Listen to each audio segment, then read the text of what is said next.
Well, good morning, everybody. I hope you all enjoyed your beautiful weekend and going to enjoy a beautiful week. It's a great day out today, and it's been a lot of wonderful, exciting experiences over this beautiful, sunny, gorgeous weekend. Today's story, which just let me get something off here for a second. Today's story is a very powerful story, a very short story, very meaningful story. But before we go to the story, of course, we have to congratulate our JTEX winner, Andrea Smiler. Won again last night. 2 bottles of wine. I hope you can handle that, Andrea. I'm sure you can with your family, your wonderful family. jewishcenter.info/JTEX. Every Sunday and Wednesday, we have a beautiful 3-minute competition, but it's really a learning competition, a learning experience with our community, wherever you are, whoever you are. Whoever answers the question, the seventh person to answer the question correctly wins the prize. So, my dear friends, it's not too late to join jewishcenter.info/JText. While we're already announcing domains, we are going to be saying a story that is very relevant to the theme of the big ideas that we've been discussing over the past period of time, especially last week's the big idea number 11. I encourage you to go on our website, jewishcenter.info/recordings, and go into the big idea section, and idea number 11 talks about making this home, this world, a home for God. What does that mean? How big that idea is, and how practical and relevant that is. And therefore, on this week's opening story for this week, I will choose to say a story that is connected somewhat to that theme. Let me just clear this up a little bit. Somewhat connected to that theme of building a home. And what does it mean to build a home, and how important it is in everything that we do. It's a short story, but a very powerful story. There was once this elderly carpenter who built many homes for many people throughout his distinguished career. He was known to be the perfect builder. People waited for years to have him build their home because they knew that when this carpenter built your home, it was a good, lasting home.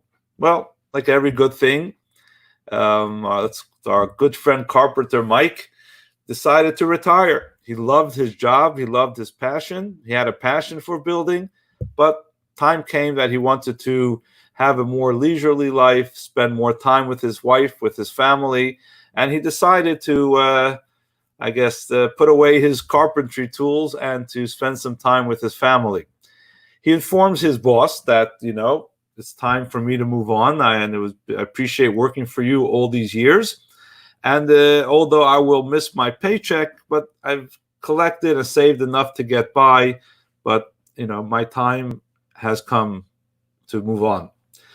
Needless to say, his boss, who relied a lot on his expertise and his great work and his great craftsmanship, says, okay, but just do me one more favor. He said, before you retire, just build me one more home. I just need this new home built special. I need you to do it.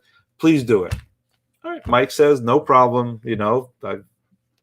I can do it. But Mike was already checked out mentally, and although he was always known for his great craftsmanship of building beautiful homes, it was very obvious that as he was building and putting together this home, his heart wasn't there. You saw the shoddy work that he did, the material that he chose was very inferior, and it's unfortunate that he put so much into these homes over the years, and the final home was kind of a little up. So it just wasn't the home that it was known for, and actually was extremely inferior to all the other homes. But he promised his boss he'll do it. He did it. He got through the job, and then he's about to leave. The boss walks through the house, looks at the house, takes the keys, and says, here, Mike, this house is yours. I wanted to give it to you as a parting gift.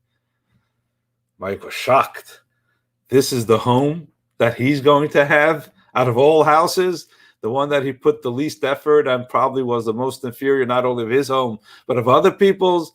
Had he known that this would be his house, it would have been completely different. And this, my friends, is a very, very powerful story. When we do things for other people, when opportunities come, when things are put in our place, as we've discussed last week, to make this house a home for the Almighty, it's really our home. It's a home for us to really appreciate and make into a meaningful space. When we turn this world into a better home, it's a better place that really becomes the better place for our lives. It affects who we are. It helps us become a better person. We should never look at the things that come into our home, into our life, the responsibilities that we have, the opportunities that we have, just to get through it and get by the day. Someone calls you, they need a favor, you'll do it, but you'll do it half-heartedly. But what if you realize that that favor that you're doing for the other person is really something that is for you? It's something that's going to impact you. You're going to do it a lot different.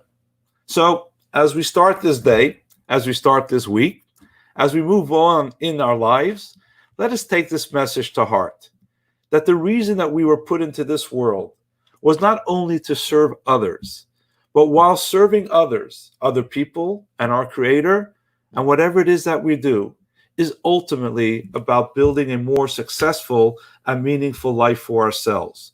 The more we put into everything that we do, the more that we see everything that comes across our way as really building our own home, will bring so much more excitement in what we do, but will also create a greater impact in everything that we experience. I'd like you to take that story to heart, as everything that goes on in our life, especially these days, could be very challenging. And sometimes we just have no more energy to go forward, or we have no more strength, enough, genug as they say in Yiddish. There's no such thing as genug. There's no such thing as it's enough. Every step of our life, every breath that we take is the breath that takes us to the next step. And the more we impact that moment, the greater the following moment will be. So have a successful week. Have a successful day. I look forward to seeing you tomorrow again at 8:30 in the morning as we conclude our series of the 12 big ideas. And if you thought we had big ideas till now, wait till tomorrow morning, 8:30 in the morning, Judaism's 12 big ideas. But for now, make sure that when you're building that home, to realize it's not the other person's home, it's yours. Have a great day.